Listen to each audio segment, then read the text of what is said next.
Hello जय हिंद दोस्तों, आप सभी का स्वागत है आपके अपने यूट्यूब चैनल नौकरी तक पे। आशा आप अच्छे होंगे, स्वस्थ होंगे और जहाँ भी होंगे पढ़ाई भी कर रहे होंगे और वाकई में बहाली के लिए चिंतित भी होंगे। इस चीज़ को लेके बहुत कल रात से बहुत ज़्यादा स्टडी में देखिए नियमावली है। जिस अधिसूचना की हम बात कर रहे थे, मैंने बोला कल इस पर वीडियो भी बनाएंगे। वैसे हम कल लाइव में भी आए थे, मैंने उसको बहुत अच्छे से स्टडी किया, शायद मेरे लिए भी काम आ जाए, आपको बता सके। ये पेज नंबर, ये नीचे जो आपके पास PDF होगा, यहाँ लिखा होगा 646, इस पे 2.4 सेक्शन है और सेकंड पेज में आपका दिया हुआ है 1 to 5 के लिए हम बात कर रहे हैं। किसके लिए फिर बोल रहा है, वीडियो में बने रहिएगा, फिर बोलिएगा skip, comment comment comment comment comment. आप प्लीज वीडियो देखिए, नहीं हो तो कमेंट कीजिएगा। कमेंट का जवाब नहीं दो तो उसका मतलब बिल्कुल गलत मत समझिएगा, क्योंकि कमेंट देखने के बाद हम उस पर सोचते हैं, फिर हम वीडियो ला देते हैं। ठीक है, जितना समय कमेंट में लिखने में देंगे उससे अच्छा है कि उस पर वीडियो बना दीजिए। आपकी समस्या किसी और की समस्या भी हो, है ना। चलिए 1 to 5 की बात करते हैं, योग्यता की बात करते हैं, जिसको लेके आप कंफ्यूजन में हैं। सामान्य शिक्षक, पहले तो ये जानिए 2 प्रकार के शिक्षक होते हैं 1 to 5 में। 1 to 5 में 2 प्रकार का शिक्षक होता है, एक सामान्य शिक्षक, एक भाषा शिक्षक। वही मैंने लिखा है, आप भी समझिए इस चीज को। सामान्य शिक्षक का मतलब हुआ, जब आप सरकारी स्कूल में पढ़ते होंगे तो 1 से 5वीं के जो शिक्षक होते हैं या 1 से 5वीं में जो सिलेबस होता है, इसमें कोई अलग से गणित नहीं होता है, अलग से सामाजिक विज्ञान नहीं होता है, इसमें सब कंबाइंड होता है, इसीलिए इसको सामान्य शिक्षक बोला गया है।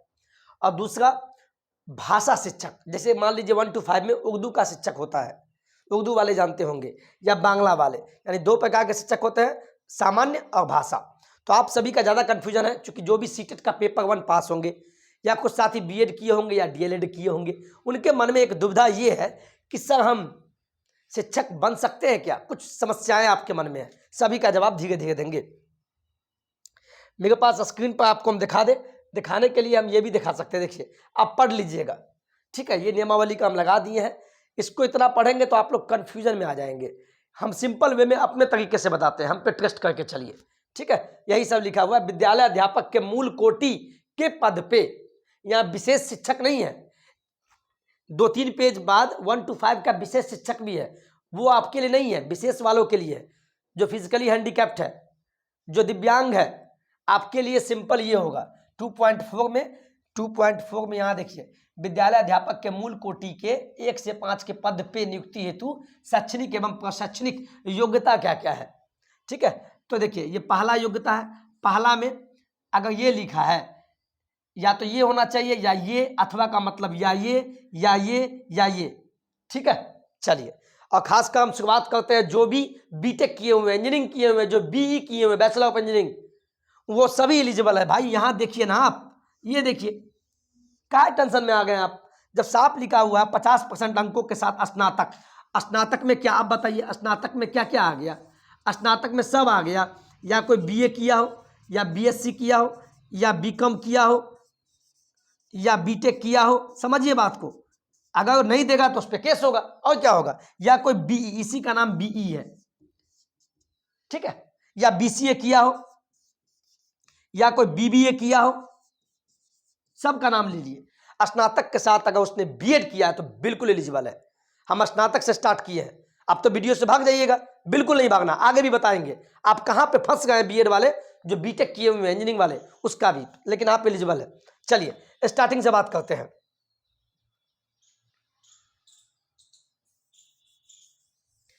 आप लोग के मन में कंफ्यूजन है कि ज्यादा यही था कि ग्रेजुएशन वाले और प्लस BEd वाले एलिजिबल है कि नहीं, बिल्कुल एलिजिबल है। ठीक है, अब भी बात क्लियर होगा, कहां आप लोग कंफ्यूज होते हैं।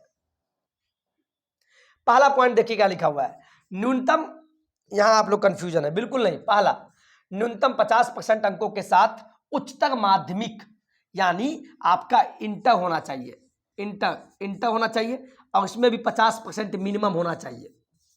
ठीक है, इंटर के साथ में उच्चतर माध्यमिक का मतलब यही हुआ, अथवा इसके समकक्ष। इसके जैसे कुछ साथी मैट्रिक किए और मैट्रिक के बाद डिप्लोमा कर लिए, डिप्लोमा इंजीनियरिंग होता है, तो वो भी इंटर के बराबर ही होता है, ये भी हम बता दें डिप्लोमा वाले, ध्यान से वीडियो देखिए।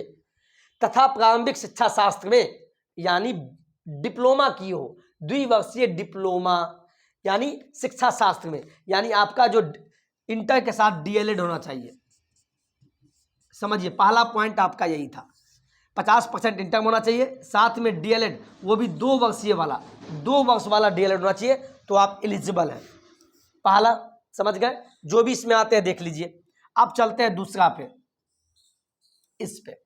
इसमें क्या बोला गया है, न्यूनतम 45% अंकों के साथ उच्चतर माध्यमिक एवं प्रारंभिक शिक्षा शास्त्र में द्विवर्षीय डिप्लोमा, चाहे वो यही चीज हो गया, ठीक है। आप कुछ साथी बोलेंगे सर जिनका 50% से कम है, मान लीजिए 45% से लेके अब 50% के बीच में इंटर में है, इसके बाद डीएलएड किए, तो क्या सर वो छंट जाएंगे? बिल्कुल नहीं छटेंगे आप। अगर आपका 45% या इससे ऊपर है और 50 के बीच में है, फिर भी नहीं छटेंगे, हम पे विश्वास कीजिए आप। छठे चरण में भी नहीं छटे थे।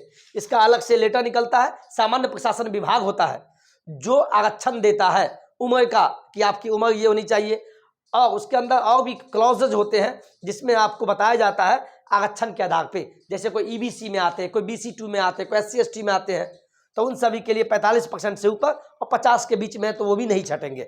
बिल्कुल हम पे विश्वास करके चलिए, ठीक है। 10 जगह वीडियो देखिएगा तो टेंशन नहीं होगा। तो इंटर के साथ में डीएलएड है तो आप एलिजिबल है 2 वर्षीय, ठीक है। अब चलिए आगे चलते हैं।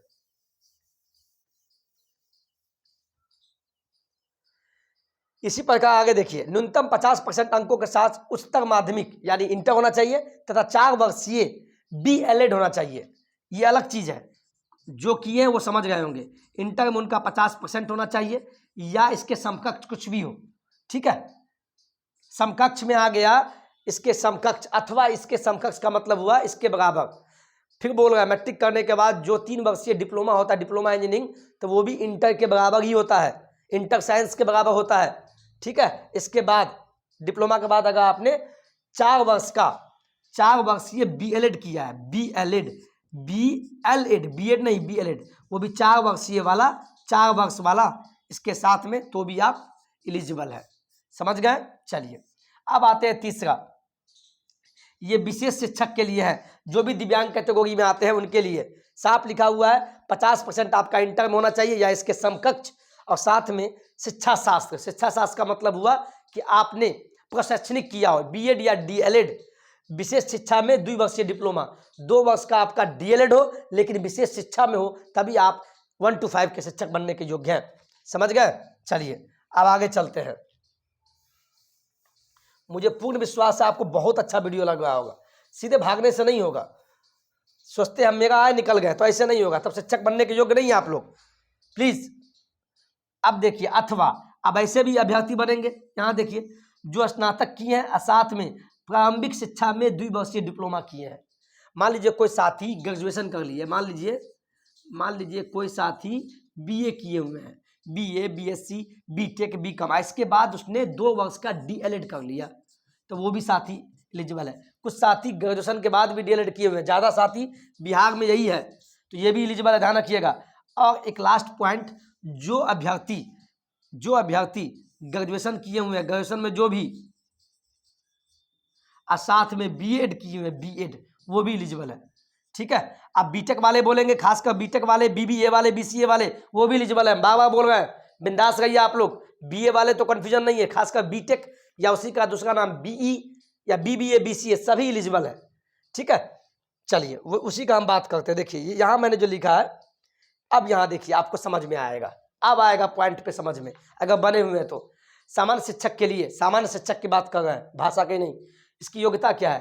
पहला, अगर आपने इंटर किया है 50% के साथ और साथ में 2 वर्ष का DLED, तो भी एलिजिबल है।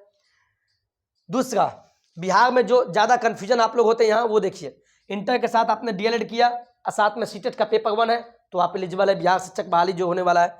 दूसरा, किसी ने अगर ग्रेजुएशन किया हुआ है, ग्रेजुएशन में कोई भी हो, BA, BCom, BSc, BTech, BE, BBA, कोई भी BCA, लेकिन 50% आपका ग्रेजुएशन में होना चाहिए, के साथ में अगर BEd किया हुआ है तो भी एलिजिबल है। BEd वाले बल्ले बल्ले जो ग्रेजुएशन। एक ये कुछ साथी ग्रेजुएशन के बाद DLED कर लेते हैं 2 वर्ष का, वो भी एलिजिबल है। आप बोलेंगे सर 2 का छोड़ दिए, 2 नहीं छोड़े हैं, ये विशेष हुआ। एक 4 वर्ष वाला BLED होता है जो इंटर के बाद किया होता है उनके लिए, और जो इंटर के बाद DLED तो किए हैं 2 वर्ष का, 2 वर्ष का DLED तो किए हैं, लेकिन विशेष शिक्षा में, ये दिव्यांग के लिए है। ये ऑप्शन, ये वाला जो है, ये पीएच वालों के लिए है। समझ में आ गया? यानी ज़्यादातर बिहार में ये 3 है, 1, 2 और 3। मुझे 110% उम्मीद है कि आप समझे होंगे, याद हो गया होगा। ठीक है, अब यहाँ पे एक क्वेश्चन बनता है ग्रेजुएशन के साथ में बीएड वाला मामला कि सर बीटेक वाला कैसे बोलिएगा एलिजिबल है? तो देखिए ना साहब एलिजिबल है कि नहीं, यहाँ देखिए, ये देखिए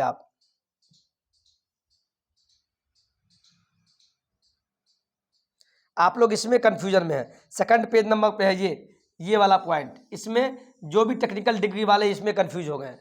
मेरे भाई आप इसमें ये भी तो देखिए क्या लिखा हुआ है, समकक्ष तकनीकी शिक्षा। तकनीकी में क्या आ गया? बीटेक प्लस बीटेक या बीई या बीसीए मान लीजिए, तथा प्राच्य विषय में विषय से अगर कोई संबंधित डिग्री सामान्य विषय विद्यालय पर नियुक्ति हेतु मान्य नहीं है।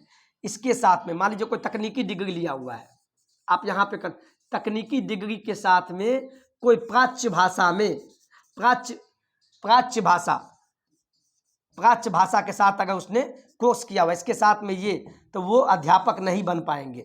प्राच्य भाषा का मतलब होता है प्राचीन भाषा में, जैसे कोई संस्कृत भी साथ में ले लिया है, तकनीकी बीटेक या बीई करने के बाद कोई मान लीजिए संस्कृत जो पुरानी लिपि थी, ब्राह्मी लिपि, खरोष्ठी लिपि, इस सब में जो कर लिया है, या संस्कृत भाषा में तकनीक के साथ अगर इस विषय के साथ अगर उसने किया विशेष, तो वो नहीं बन पाएगा। या ऐसे भी लोग हैं जो किसी सोसाइटी अथवा ट्रस्ट के द्वारा स्थापित स्वैच्छिक संस्थानों द्वारा प्राप्त भाषा विषय की उपाधि अगर लिए हैं या डिग्री भी की है, तो वो भी मान्य नहीं होगा। तो इस चीज़ को समझिए, आप साफ समझिए कि जो भी ग्रेजुएशन किए हैं, बीटेक बी कोई भी हो, साथ में बीएड है, तो आप एलिजिबल हैं।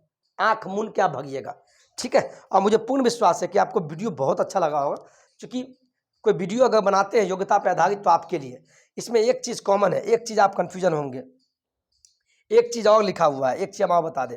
जो भी ग्रेजुएशन है, कोई भी अगर ग्रेजुएशन किए हैं और साथ में अगर बीएड किए हैं, ठीक है, ग्रेजुएशन के बाद अगर जो बीएड किए हुए हैं या एमएड किए हुए हैं, एमएड वाला का भी लिखा हुआ है, तो ग्रेजुएशन के बाद जो भी बीएड किए हुए हैं और 1 to 5 का शिक्षक बनेंगे, तो इनको ब्रिज कोर्स करना होगा। ब्रिज कोर्स, तो ब्रिज कोर्स बोलिएगा सर हम तो किए नहीं, तो मेरे दोस्त बिल्कुल मत घबराइए। आप जब विद्यालय में शिक्षक बन जाइएगा, जैसे मान लीजिए आज बहाली हो गई मेरी 1 to 5 में, हम ग्रेजुएशन किए थे, इसके बाद बीएड किए थे, 1 to 5 में हमारी बहाली हो गई, तो बहाली होने के बाद 2 साल के अंदर में, बहाली के दिन से 2 साल के अंदर में आपको ब्रिज कोर्स करना होगा। और ये ब्रिज कोर्स आप अपने मन से मत कीजिएगा, ये आपको बिहार सरकार करवाएगी। बिहार सरकार आपको ब्रिज कोर्स करवा देगी, बिहार सरकार आपको करवाएगी, या एनआईओएस से करवावे या इग्नू से करवावे। अभी तक जो 2019 में जो बहाल हुए छठे चरण के जो बीएड धारी जो है, ग्रेजुएशन के बाद बीएड करके जो भी आए 1 to 5 में, उनको भी ब्रिज कोर्स करना था। अब बताइए उनका बहाली 22 में हुआ और अभी तक उनका ब्रिज कोर्स नहीं हुआ। कितनी दयनीय स्थिति है बिहार की। तो जितने भी ग्रेजुएशन के बाद बीएड करके 1 to 5 में बनेंगे या एमएड करके, उनको 2 साल का ब्रिज कोर्स करना होगा। जिस दिन आपकी बहाली हो गई उस दिन से 2 साल के अंदर में करना ही होगा। या आप अपने मन से मत कीजिएगा, करना नहीं है आपको, ये सरकार आपको करवा देगी और इसके लिए आपका वेतन भी नहीं कटेगा, बिंदास रहिए आप, ठीक है। तो यही था योग्यता पे आधारित। हाँ, एक चीज़ और बताना भूल गए, एक चीज़ तो बताया नहीं कि उर्दू वाले, किन्हीं को उर्दू का शिक्षक बनना है या बांग्ला, वो कैसे बनेंगे भाई? उर्दू और बांग्ला वाले, तो उनको भी मैं बता देता हूँ।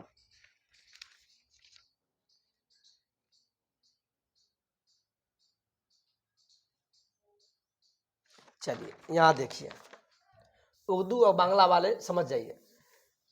जो भी मौलवी किए हैं, ध्यान रखिएगा, मैं तो उर्दू का टीचर नहीं हूँ, लेकिन समझाने का प्रयास करता हूँ। ध्यान से सुनिए, जो भी मेरे उर्दू वाले भाई बहन हैं, ये देखिए, ये दूसरा पॉइंट, वर्ग 1 से 5 के उर्दू पदों पे बिहार राज्य मदरसा शिक्षा बोर्ड, मदरसा बोर्ड होता है ना, या मौलाना मजरूल हक अरबी एवं फारसी विश्वविद्यालय पटना द्वारा प्रदत्त मौलवी या आलिम अथवा किसी मान्यता प्राप्त बोर्ड से उर्दू में इंटरमीडिएट, है ना, अथवा किसी मान्यता प्राप्त विश्वविद्यालय से उर्दू में स्नातक की शैक्षणिक योग्यता मान्य होगी।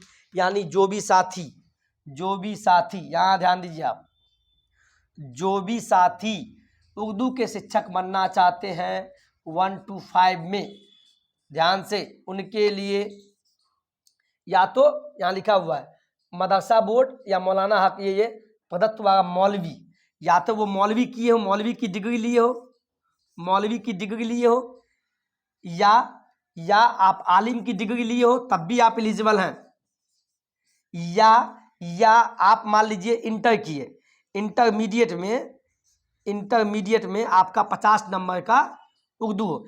देखिए पहला कंडीशन ये है, या तो आपने किसी बोर्ड मदरसा बोर्ड या मौलाना मजहूल हक से आपने मौलवी की डिग्री ले ली है, या आपने आलिम कर लिया, समझिए बात को, ठीक है, या मौलवी की हो या आलिम की हो किसी बोर्ड से, तो भी आप एलिजिबल है। दूसरा कंडीशन, कोई साथी इंटरमीडिएट में 50% का उर्दू है उनका, तो वैसे साथी भी एलिजिबल है। अगर किन्हीं का इंटर में अगर 100 नंबर का उर्दू है तो बल्ले बल्ले है, लेकिन मिनिमम 50 होना चाहिए, तो वो भी एलिजिबल है। या तीसरा, कोई स्नातक किए हैं, कोई स्नातक अगर उर्दू से किए हैं, वो सभी साथी उर्दू के शिक्षक बनने के योग्य हैं। वही बात यहाँ लिखा है, आप देखिए, वर्ग 1 से 5 के उर्दू पदों पे बिहार राज्य मदरसा शिक्षा बोर्ड या मौलाना मजहूल हक अरबी एवं फारसी विश्वविद्यालय पटना द्वारा प्रदत्त मौलवी या आलिम अथवा किसी मान्यता प्राप्त बोर्ड से उर्दू में इंटरमीडिएट में 50 अंक के साथ होना चाहिए, अथवा या किसी मान्यता प्राप्त विश्वविद्यालय से उर्दू में स्नातक की शैक्षणिक योग्यता होनी चाहिए। आपके पास 3 कंडीशन है, आप देख लीजिए आप किस में आते हैं, या तो आप मौलवी की डिग्री लिए हो या आलिम की डिग्री लिए हो, और साथ में आपका जो भी डीएलएड बीएड होता है वो भी किए हो, ऐसा नहीं है, तो ये हो। तीसरा कंडीशन, या तो आप इंटरमीडिएट किए हो और साथ में डीएलएड किए हो, तो हो सकता है कि इंटर में आपका 50 अंक का उर्दू हो या इससे ऊपर का उर्दू हो और साथ में डीएलएड हो, तो कोई दिक्कत नहीं, बन सकते हैं। तीसरा कंडीशन उर्दू वालों के लिए, या आप स्नातक किए हो लेकिन उर्दू में स्नातक किए हो और साथ में आपने अगर बीएड कर लिया या डीएलएड कर लिया और सीटेट का पेपर 1 पास है, तो भी 3 कंडीशन बनता है। समझ में आ गया? चलिए अब चलते हैं बांग्ला वालों के लिए, हमारे बांग्ला भाई के लिए। भालो बाचे, एक बार बंगाल गए थे हम, तो वहाँ बंगाली बहुत ही प्यारा भाषा है, भालो बाचे सब तो वहाँ सुनते हैं। अब जो भी बांग्ला के शिक्षक बनना चाहते हैं उनके लिए देखिए, बांग्ला वाले के लिए देखिए, यहाँ तीसरा लाइन देखिए, तीसरा, वर्ग 1 से 5 के लिए बांग्ला शिक्षकों के पद पे इंटर में 50 अंकों का बांग्ला होना चाहिए। मान लीजिए कोई साथी इंटर के बाद डीएलएड कर लिए होंगे, तो इंटर में उनका 50 अंक का बांग्ला होना चाहिए मिनिमम।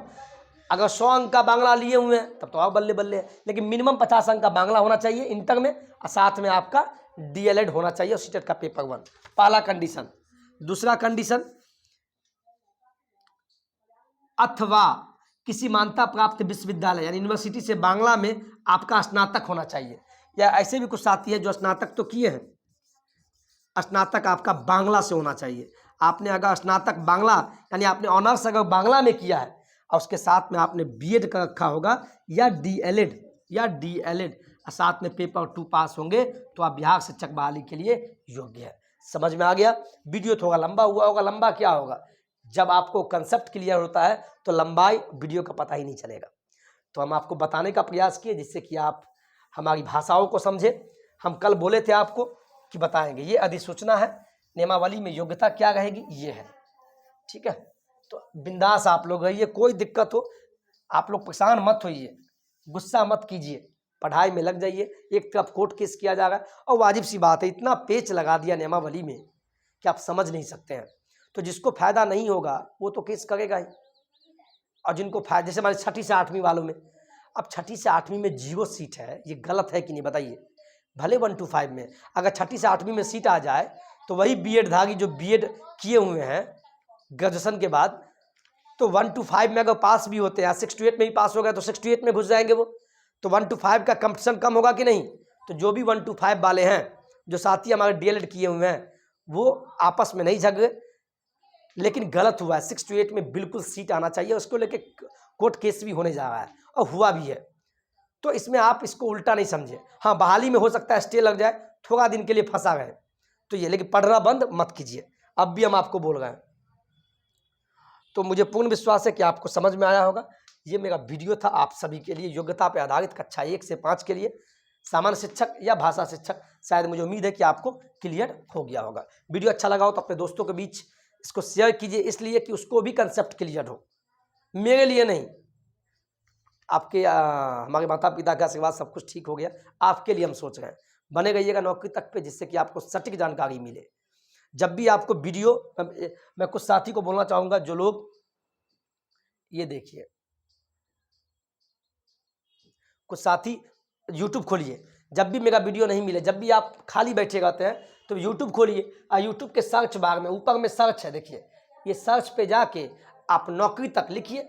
नौकरी तक, कोई टेंशन नहीं, आप उसमें जाके नौकरी तक लिख लिए। ये प्रचार नहीं है, किन्हीं को मेरा वीडियो नहीं मिलता, देखिए नौकरी तक ऊपर में आ जाएगा, इस पर क्लिक करना है। सब्सक्राइब अगर किए हुए तो बहुत अच्छी बात है, नहीं किए तो सब्सक्राइब कर लीजिएगा। फिर यहाँ पे नीचे में एक एरो आएगा, बेल आइकन दबा लीजिएगा, बेल घंटी का बटन ऑल पे क्लिक कर लीजिएगा। इसके बाद इसमें घुस जाइए, चैनल में नौकरी तक में घुसिए। घुसने के बाद कोई भी वीडियो डालते हैं तो वीडियो में होगा होम वीडियो, ऊपर में शॉर्ट्स। रात में लाइव आए थे, देखिए लाइव आए थे रात में हम 9 घंटा पहले, तो वो भी वीडियो है। अब वीडियो में आपको रहेगा जो वीडियो हम डालते हैं, जैसे देखिए आज सुबह में मैंने डाला है, देखिए ये वीडियो 42 मिनट पहले मैंने वीडियो डाला है, तो ये वीडियो आपके स्क्रीन पे दिख गया होगा।